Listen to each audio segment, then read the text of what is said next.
A good client is a client that listens to you, heeds your advice, that actively treats for their medical condition when required, that's respectful to your staff. In terms of like what's a good case, obviously similar to like what you do, the more catastrophic the injury is typically the higher value of the case. Florida workers' comp is very different than Pennsylvania workers' comp. Like my understanding in PAs, they get to choose their doctor after a certain period of time. Oh, they can't in Florida? They have to go with a certain doctor? We practically have zero choice of selection of doctor. There's very limited circumstances where you do. So as you can imagine, it's a very insurance driven system. Our clients, pardon my French, are getting fucked over like a lot of the times. Unfortunately, workers' comp is not linear. It's not like with what you do where the person is treated or, unfortunately in situations where you have where people are dead, you conduct discovery, you maybe try to resolve it pre-suit, then you have to file suit. Workers' comp is like in litigation, out of litigation, in litigation, out of litigation. Unfortunately, we're like the tip of the spear, and which also means like we're the first person that gets blamed if things aren't going well. Hey there, everyone. I'm Tom Bosworth, and this is the City of Brotherly Law.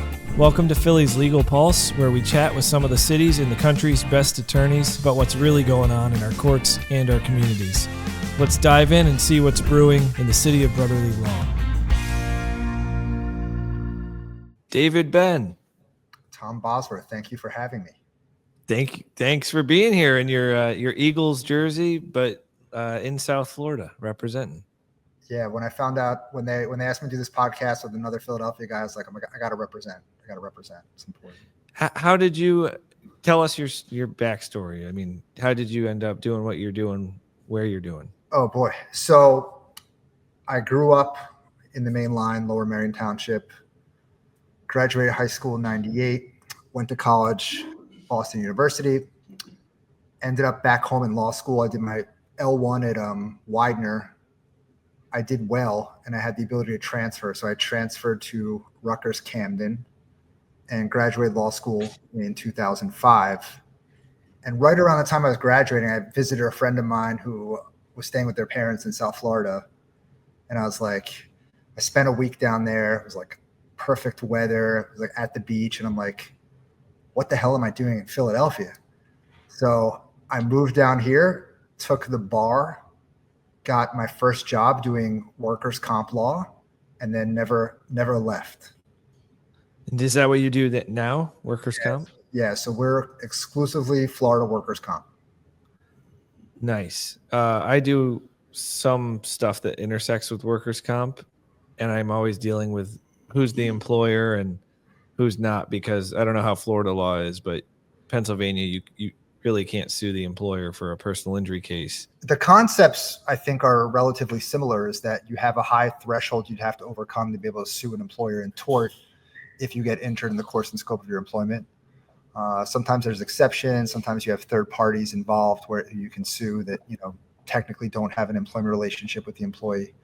So yeah, we have a lot of cases where there's an attached third party case, typically a motor vehicle accident, but sometimes, on the catastrophic cases, the higher exposure cases, they're trying to sue for negligence. And basically they're just trying to get over the threshold of winning on summary judgment. And right. Then usually once they defeat, or if they're successful in defeating summary judgment, then they know they have an opportunity to settle. So, or litigate, whatever. So yeah, we see those things all the time. So you're like a younger guy. I don't know about that. You look young.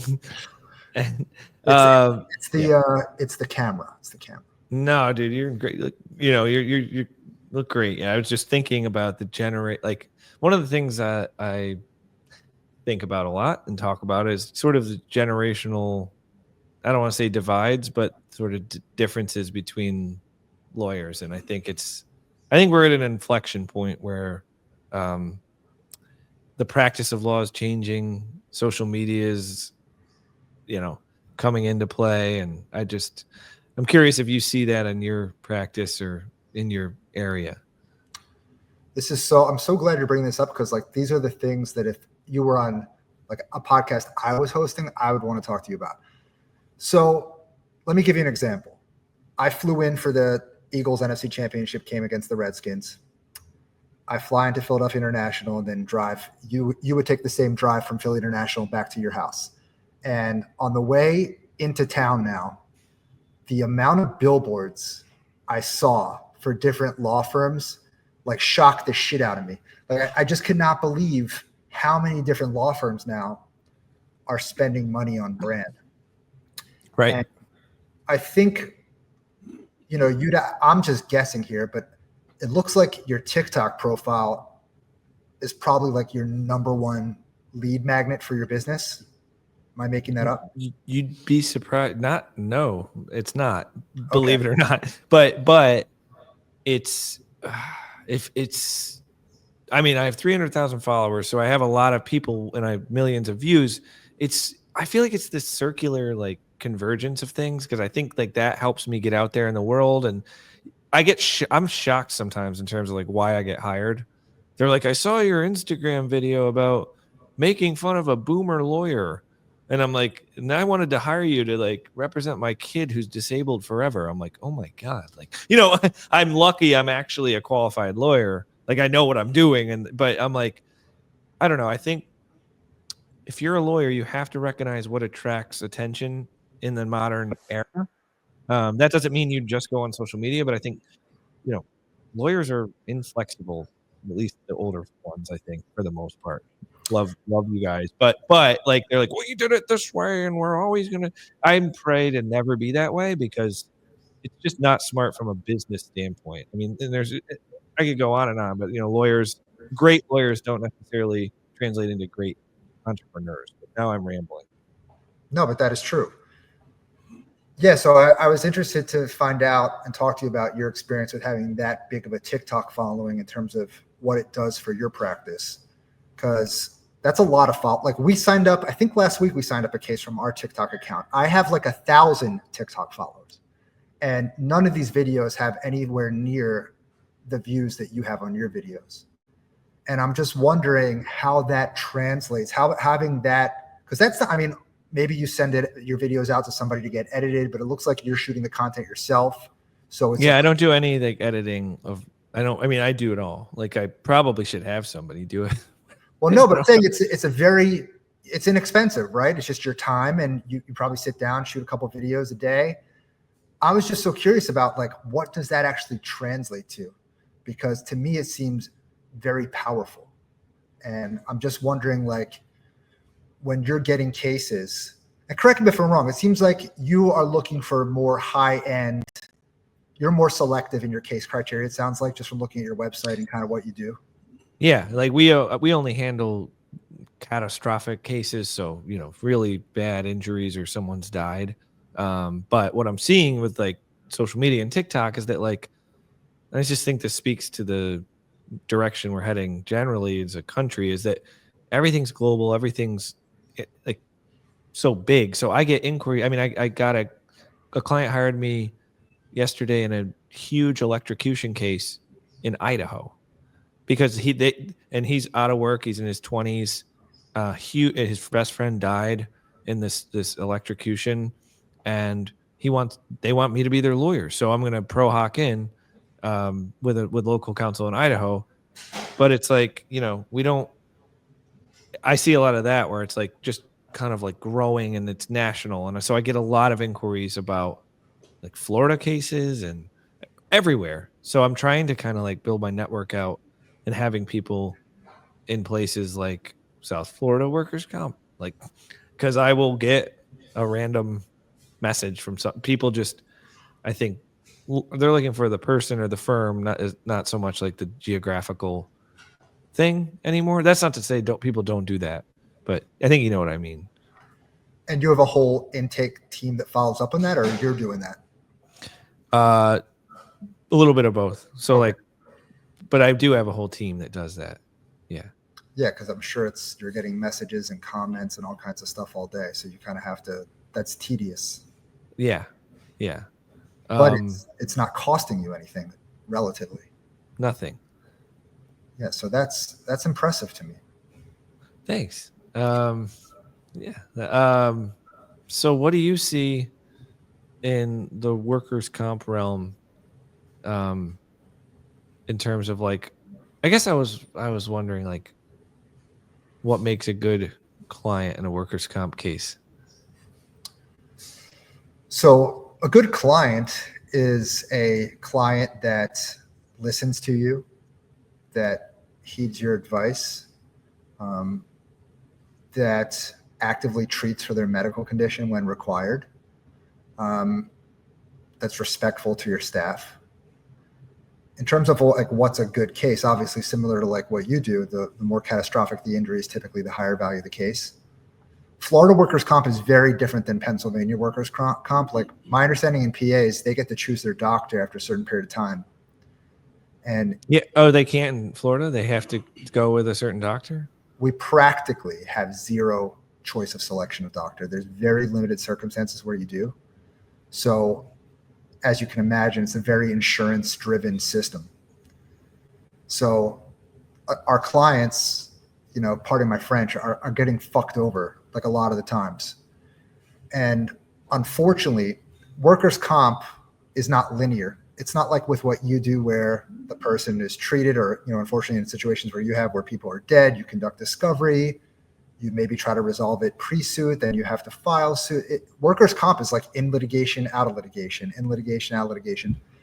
So unfortunately, we're like the tip of the spear, and which also means like we're the first person that gets blamed if things aren't going well. Right. So that's the challenging part about what we do is just, educating the client at every different touch point about what's going on, why it's happening. We didn't do it. We're not the ones that write your disability checks. We're not the ones that stop them. Right. So that's the big challenge I have. How many employers like actually fight like workers' comp injuries and litigate them as opposed to just agreeing with the, like, you know what I mean? Like because I just don't, I don't know why they would fight it if it's like clear, because they have an insurance policy and it's like, I mean, I'm an employer, right? You should want to take care of people if they're hurt on the job. It's not like I'm like reaching into my bank account, like, and giving them money. I have an insurance policy. So Yeah, so a lot of these decisions are not being made at the employer level, they're being made at the carrier level.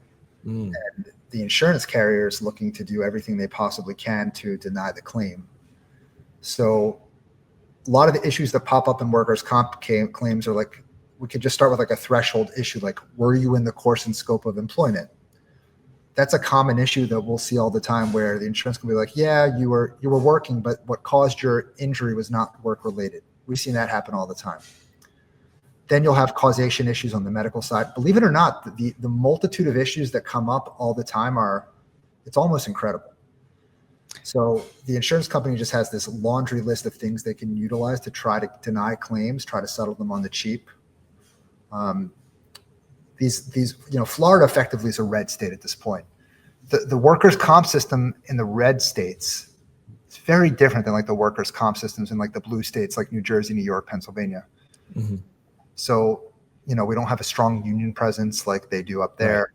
Right. So it's like a different animal. Totally. And do you have like the same framework where there's an administrative judge who's deciding this stuff? Yeah. No. And there are probably a lot of them are very pro employer and pro, I don't know, maybe not. I don't know. Look, there's certainly been judges that have been on the bench during my career that were very, very conservative. And then there's some that people say are more liberal. We're pretty lucky because every judge in our system, I think there's about 30 of them. They've all basically, for the most part, have done what I'm doing now or have represented an employer carrier. So they really kind of understand the issues being presented. For the most part, we have a pretty fair, unbiased, it's not a judiciary because they're technically part of the executive branch, but we have a technically mostly unbiased judges that are out there trying to just make the right decision. I don't think people understand how evil insurance companies are. Yeah, no, I mean, that's part of our jobs is to like educate people, right? Yeah, but we're the ones that get like flack. I mean, personal injury lawyers are the butt of so many jokes or criticism. And it's like, it's just one of those things that bugs me, not just because I am one, but also because it's like, I just wish people knew, like, I mean, you've seen it too. I have horribly injured clients who are wrongfully injured. Like it wasn't their fault and it was someone else's fault. And the lengths that an insurance company will go to screw them over and literally deprive them of money, not that they need to go to freaking Disney World and have a blast, but that they need to live for medical care, like to survive. It's gross. And if people actually in the public understood that, I think we would change the narrative a little bit more. But I don't know what your thoughts are. No, it's funny. My brother's a personal injury lawyer in Philadelphia, so is my father. And my brother's practice is kind of set up similar, I think, to yours in terms of what types of cases he's looking to take on. And, we talk about this all the time. Like, if it wasn't for personal injury lawyers, like the world would be a very unsafe place. The work that we do in bringing these lawsuits, these products liability cases, medical malpractice, I mean, the list goes on. We're making the world a better place.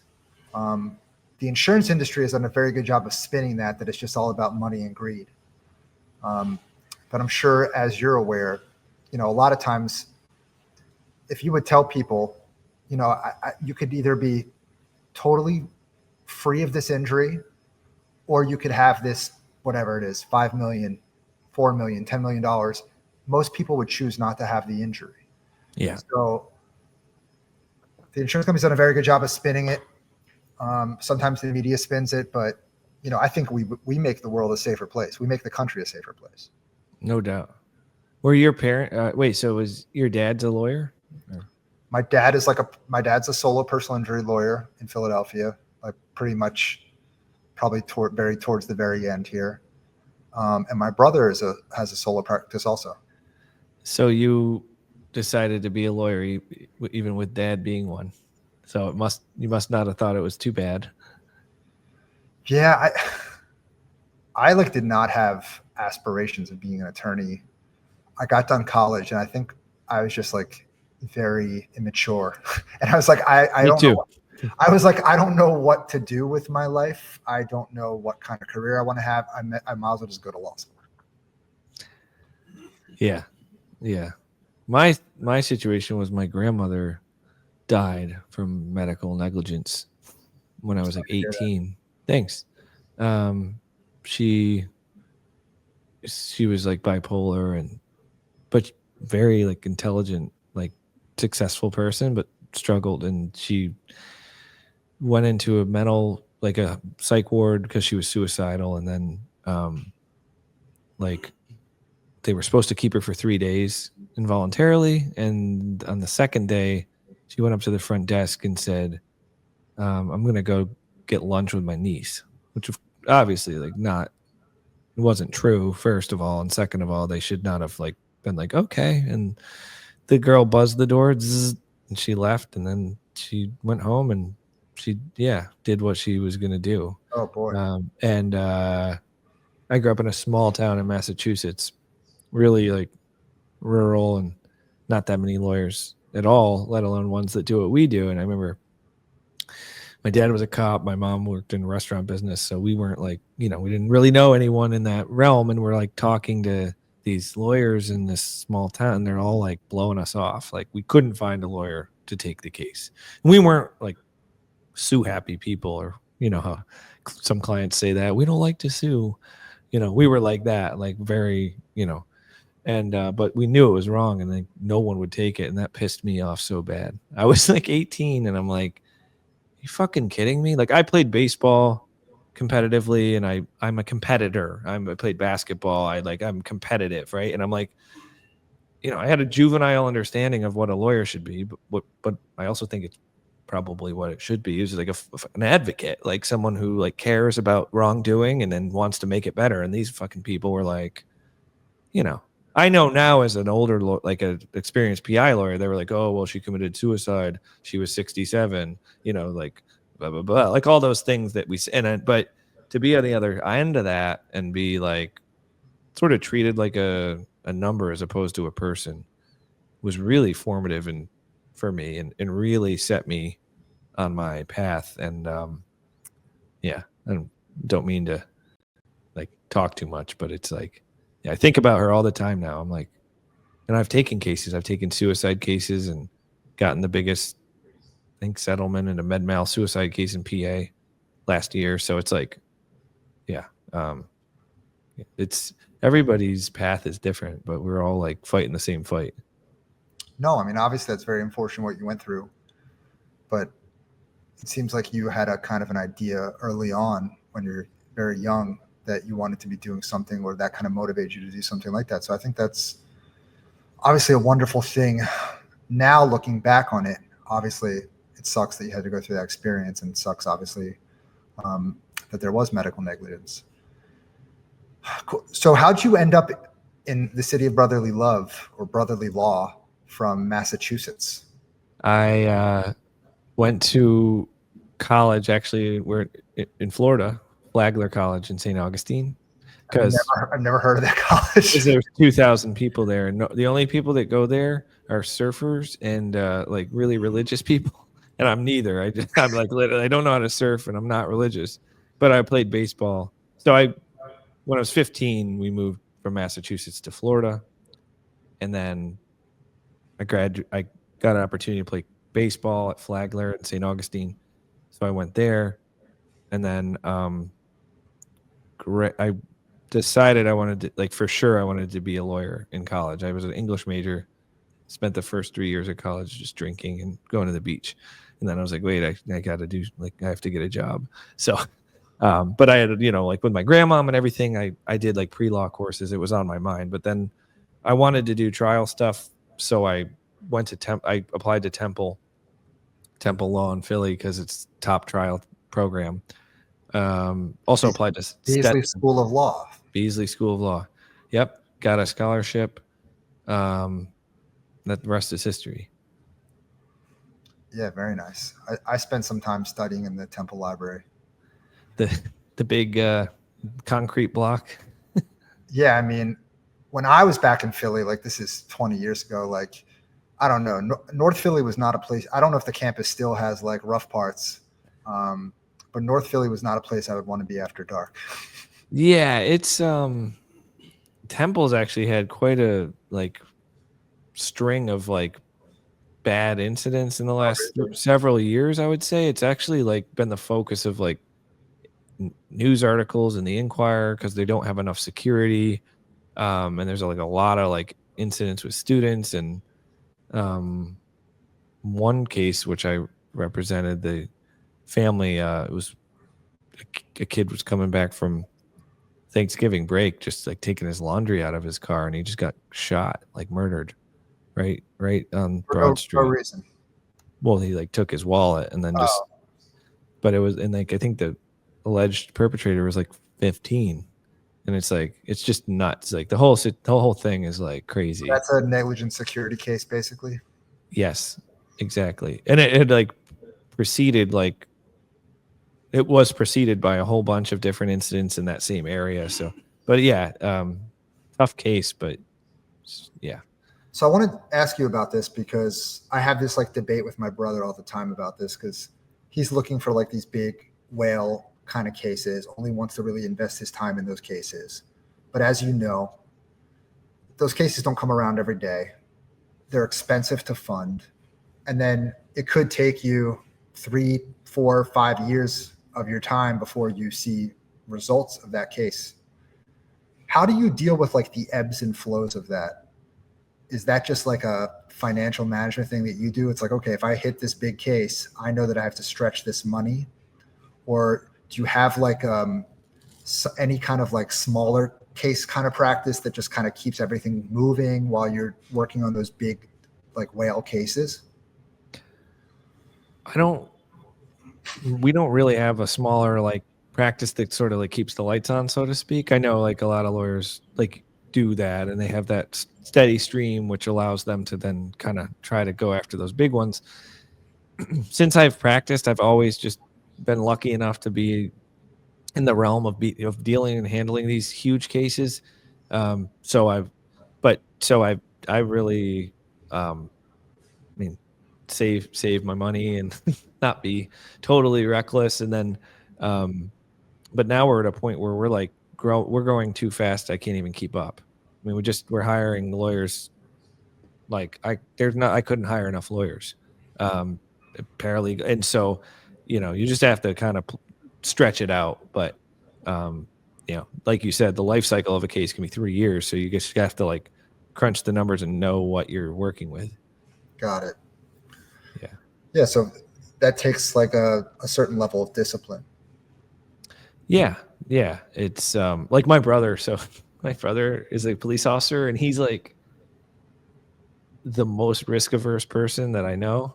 And I'm like literally the opposite. Yeah, because you have cases that I'm sure you're investing hundreds of thousands of dollars. Easy. And I like tell him that he like has a panic attack when I talk about like he's like I can't talk to you about it. He'll be like so how long, like when do you get paid? I'm like, well, we might not ever. He's like, what? Like he's like, and I'm just like cool with it. I'm like cool in the chaos. I like the chaos. I like the like uncertainty, and I like the because I'm kind of a little crazy. But yeah, I think he's like, I don't know how you do that. I wouldn't sleep at night. But well, what is the number one way that you're getting cases? It's not like the branding, organic social media stuff. Is it just other lawyers being like, hey, I got this big monster, I don't know what to do with it? Here you go. Okay.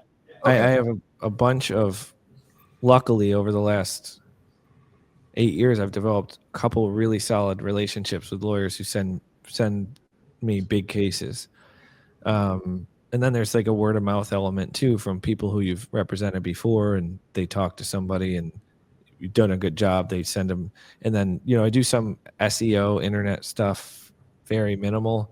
Then there's the social media, but I think all of it sort of like pings off each other at a certain point, because I've had like people that call and they're like, I saw you on Instagram, this video, and then I looked you up on your website, and it was so cool to learn that you went to Temple, or like, so it's like it's like a interactive thing, right? It's which is probably ecosystem. And that's why I think a lot of those billboards, like you said, lawyers on billboards, it's like, I think if you ask any of those people, like, can you attribute your cases to the billboard? I don't think they can. I've talked to them about it, so I can say like they don't think most of them can, but they're like, it's just kind of a brand awareness thing, and it's like the constant sort of image that you're trying to just have in the world, and also it's sort of like a chicken and egg thing, because like you see so many people putting the billboards up, I would imagine you'd go, well, I need to do it too, and it's just, but yeah. I mean, Philadelphia is probably one of the most competitive personal injury markets in the country, if not the most competitive, because everybody wants to get in front of that Philadelphia jury, right? Like Philadelphia probably is maybe top 3 jury pool in the country for like big awards. Yeah, that's for sure. Yeah, the insurance industry, I don't know if you've seen this. They come out with a magazine every year called Judicial Hellholes. No, and oh, dude, it's literally like the Chamber of Commerce or like insurance industry. They literally go look at like where all the big verdicts are, and they call it Judicial Hellholes, which basically is like the worst place you could be to be sued. Philly's always at the top of the list, so I wear that with the utmost pride. I like love it. It's great. But the irony, of course, is the judicial hellhole, according to them, is a place where people are getting fairly compensated, or there's actual justice being rendered against corporations and companies and people who do bad stuff, which they call a hellhole. I just call that like justice, but yeah. I hear you. Yeah. By the way, do you have any thoughts? Because I watched a documentary. I wasn't really paying attention to this Karen Reed case in Massachusetts, and then I started watching a documentary. Now that you're telling me from Massachusetts, like, what do you think about that thing? Ooh, yeah. I haven't dove into that 100%, but I think I know enough. I think that I think it stinks to high heaven. I mean, she was basically accused of murdering, I think, was it her husband or fiance or boyfriend, who was a cop in a small town up there. And I grew up there, so I know what it's like culturally. And it's in Massachusetts is a weird place. It's blue every election cycle. However, it's not. There's some really like Puritan old ways of thinking that are really baked into the culture there. There's like, so like police and like there's this self-protective thing here. Like I think that's happening with the police department. I mean, like you've got guys on the department, they're texting each other about how like they would like do stuff with her sexually. Yeah. And those are officers involved in the murder investigation. And from my understanding, the autopsy indicates that there's some huge contradiction between what the government is saying the cause of death was versus what the autopsy showed. I forget what that was, but it was like there's some blunt force trauma that was obvious on autopsy, but then the government's saying like I forget, or it might be the other way around. I'm getting it wrong, but maybe you know better than me. It looks like it's so deep. It looks like a case that's so clear that there's reasonable doubt. I'm kind of shocked they decided to try her again. Well, that to me is just, it screams of like double. It's like a classic doubling down. Like I think that they've got major egg on their face. Like the prosecution should be flat out embarrassed. The government, the police officers involved in that should be.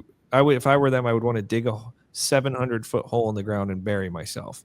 I mean, flat out pathetic. Like, and I say this as the son of a Massachusetts police officer and brother of a Massachusetts police officer who I love dearly and support, like truly. And so I'm not anti-police. no, but I'm also not like, what you get a lot of times, which is like the police can do no wrong. I mean, that's obviously not true either. Like that's completely insane. People think that, but that's insane. But in this case, it's like they should just drop it and be like, we're sorry, we like overcharged this and it's fucked up. We fucked the investigation up and we ruined this lady's life. And there's absolutely not, like, it's not clear beyond a reasonable doubt she did anything. But instead it's a doubling down, which to me, as a civil lawyer, screams of like, you just doubling down. Like we could just like say we did wrong, but they're like, no, we're going to really push this. I see that a lot though in my job in terms of how lawyers on the other side of cases handle things.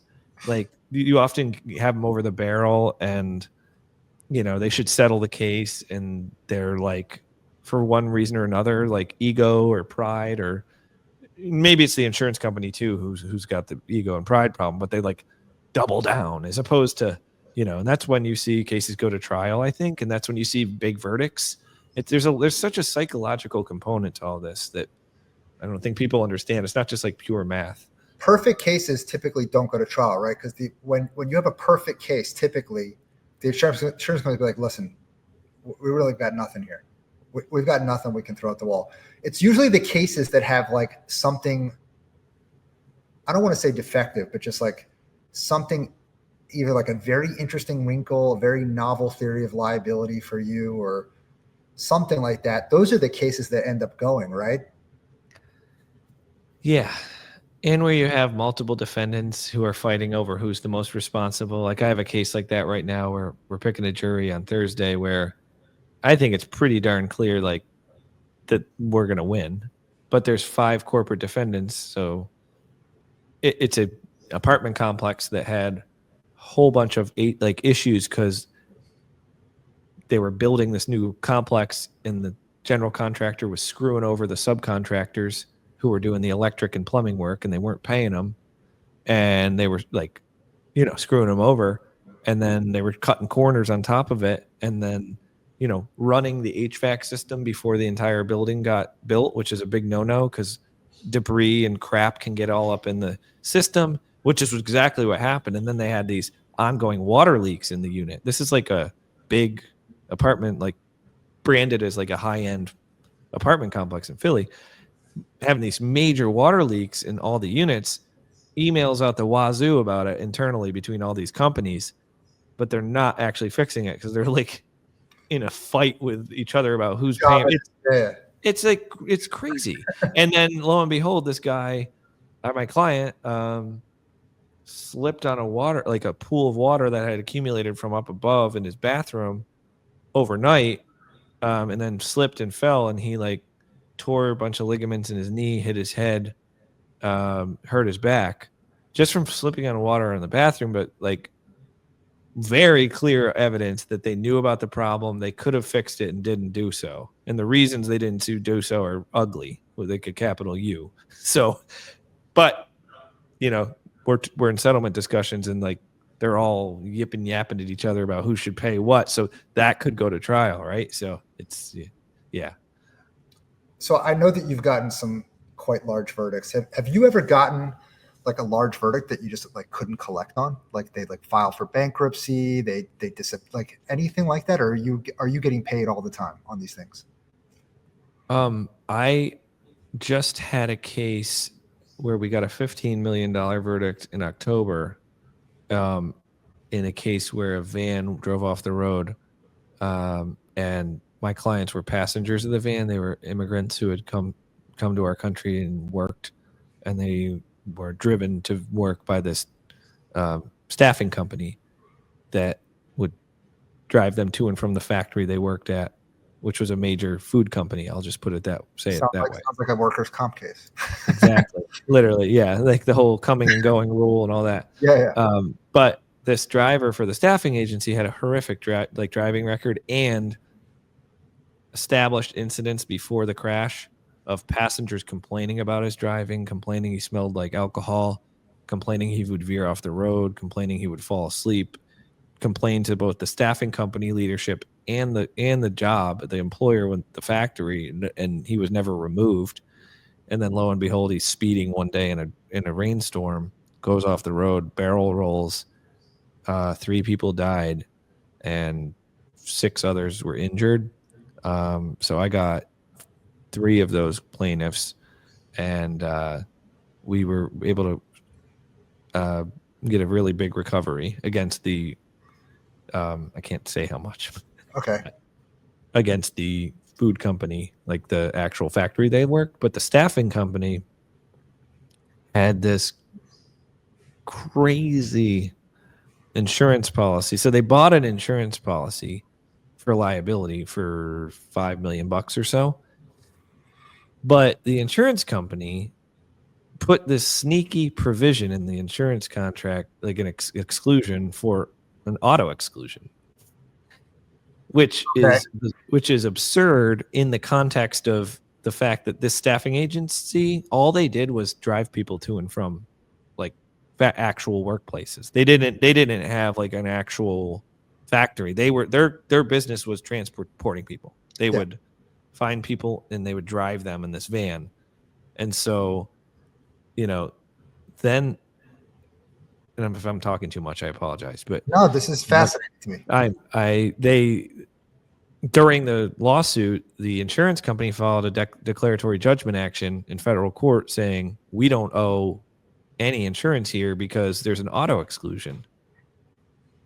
The owner of the staffing company then sued them back and was like, you lied to me. Like, I went and bought an insurance policy from this broker and they told me this is going to cover anything that happens and anything that goes wrong. And I told them all we do is drive people.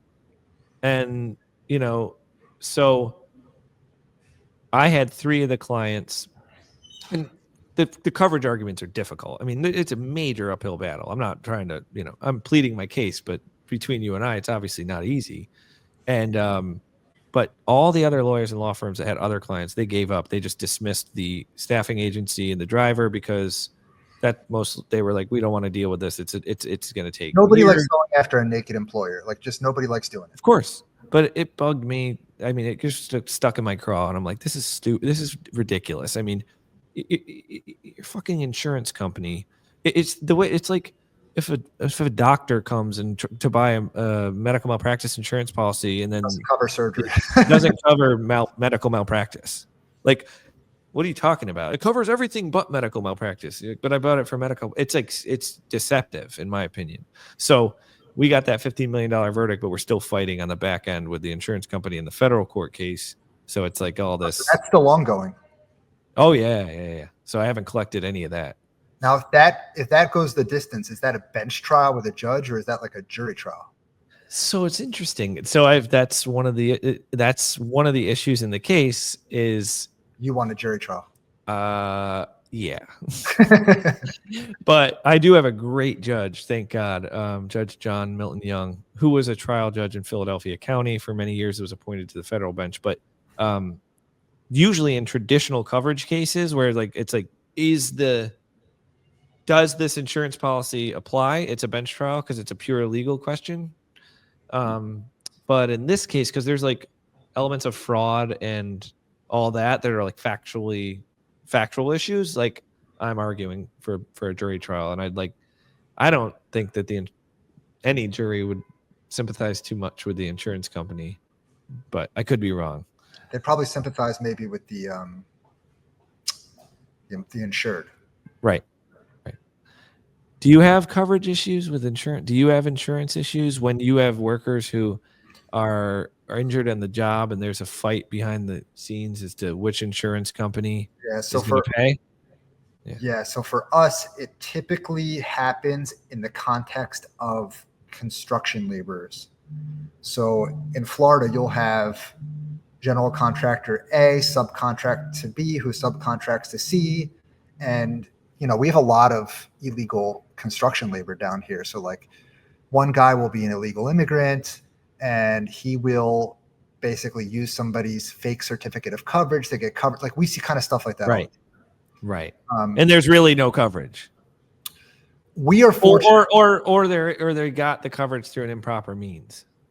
Yes. And then sometimes we'll have what are called these, I don't know if you have these in Philadelphia, PEOs. No, I don't know what that is. PEOs are like employee leasing companies where if somebody went to work for, let's say, Bosworth Law, but instead of Bosworth Law employing them, you would have this middleman company that basically does the payroll and insurance.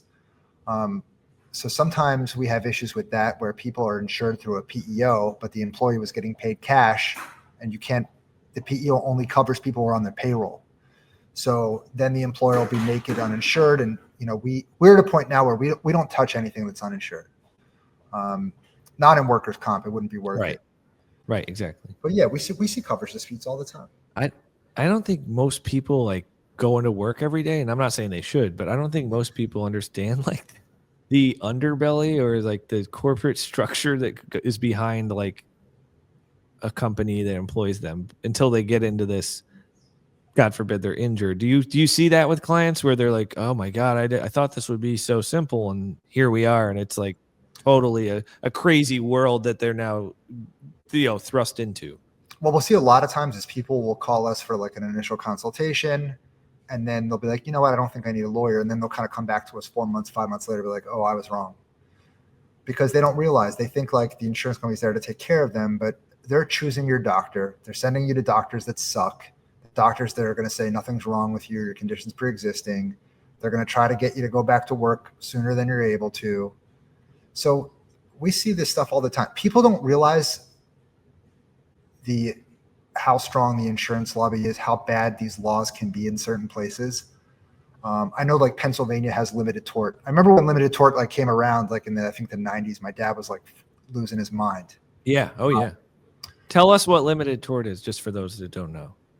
So I kind of don't know it. My understanding of limited tort is that there are certain insurance policies that are sold for auto that are cheaper, and in exchange for the policy being cheaper, your injury caused as a result of an auto accident is only covered if it's a quote unquote threshold or serious injury. Yep. Do I have that right? Yep. Okay. And it's like, it's defined like in the insurance contract. It's like in the coverages are so low too, like how much you can get. So I remember he was like lamenting about that. A lot of states are having big tort reform issues. I think they're having tort reform issues in Georgia right now. Yeah, I just saw, I think they just passed a bill in Georgia that it protects like pesticide manufacturers from claims. And the irony, of course, is that a Georgia jury, I think right before that bill passed, awarded $2.1 billion to a gentleman in Georgia who got lymphoma from Roundup, the weed killer. And so, I agree. People do not know how hard insurance companies and corporations will work the political system to get special protection. I think most people don't even know there are special protections under the law for certain types of companies. Yeah, and I don't know how the insurance companies are so smart about this because they know that like the consumers in general, and unless they have a pending legal matter, this is not something anybody thinks about, right? You have car insurance, you pay your premium, but you don't think tomorrow that when you're driving your kid to school, you're going to get rear-ended and, God forbid, get seriously injured. So they know that like consumer awareness about this stuff is just so low. Mm-hmm. The plaintiffs' bars of any big city cannot compete with the insurance lobby anywhere. So they just kind of railroad us, and you have to really have a political solution. You have to be part of, what do they have in Philly? The trial lawyer section, or Yes, yeah, Trial Lawyers Association. Yeah. yeah. I mean, we're going through something similar now, where they're trying to propose like an opt-out system in Florida, where you can opt out of workers' comp coverage and provide like your own administrative system, something similar to what they have in Texas, which would be very bad for the lawyers, and be very bad, obviously, for the clients as well. So I'm seeing it like, listen, it's definitely like a red state thing. I don't see them trying to have tort reform in blue states. So, it's certainly a problem. They had tort reform in Florida not too long ago. But I mean, I still see tons of personal injury lawyers advertising in Florida, so I'm not quite sure how it impacted them. You said something that made me want to follow up. And in workers' comp cases, are there really certain doctors that an employer will like hand pick and to choose to send you to if you get hurt at work because they know that doctor is going to write up your report like you're really not hurt? I'm smiling because I know in like other places this is like a foreign concept, but they have been legislatively given by the Florida legislature the right to select the doctor in practically 99% of the situations. So That is absolutely insane. it's crazy. So it's crazy. And the answer to your question is unequivocally yes. There are doctors that I see. So I'm not really handling cases anymore. The attorneys that work for me handle the cases, but I used to handle cases. There are doctors that you see who pop up all the time, and you know exactly why they're popping up. I had a doctor I cross-examined the other day in this case coming up for trial. He did a trial deposition on video. He was one of these guys in Pennsylvania, albeit, but huge workers' comp defense doctor, orthopedic doctor, out in the main line, and 95% of his litigation work is for defendants, insurance companies, and workers' comp cases, basically saying people aren't injured.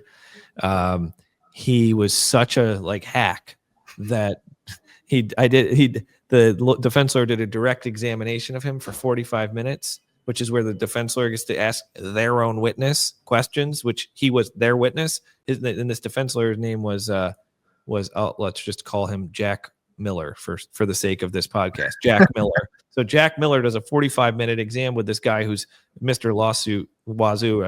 He admitted to me under oath. I said, "You've become a millionaire just from doing lawsuit work. Isn't that true?" Answer, yes. After he said 95% of it's for insurance companies. So Jack Miller does the direct exam. I'm cross-examining this doctor, and he's like reading his expert report he wrote for attorney Jack Miller, and he goes, I forget what the question was. Because, oh, well, so I did this report for Dr. Jack Miller. He's not a doctor. He's a lawyer, right? But he mistook it as he's done so much. I think he's just done so much lawsuit work. And I go, who's Dr. Jack Miller? I'm being very not sarcastic. I'm dead serious. And I'm looking at Jack Miller on the Zoom screen. He looks like he wants to jump out of a 100-story window. His face is about the color of a fire hydrant.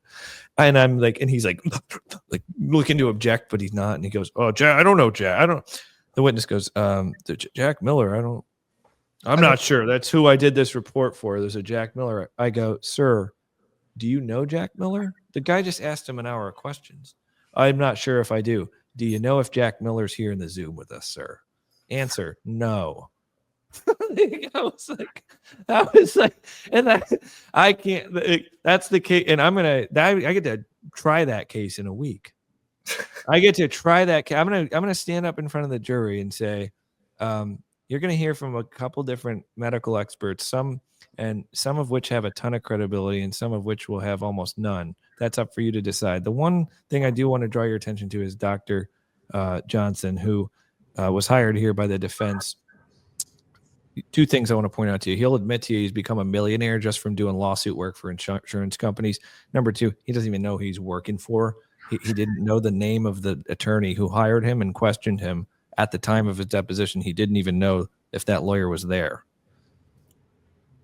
And so that's what they're going to, sorry, I'm rambling now. I got to stop because I drank too much coffee. And that's okay. But I have one, since you're doing all these jury trials, do you ever get nervous about them or no? It's just like, this is just like, you love this.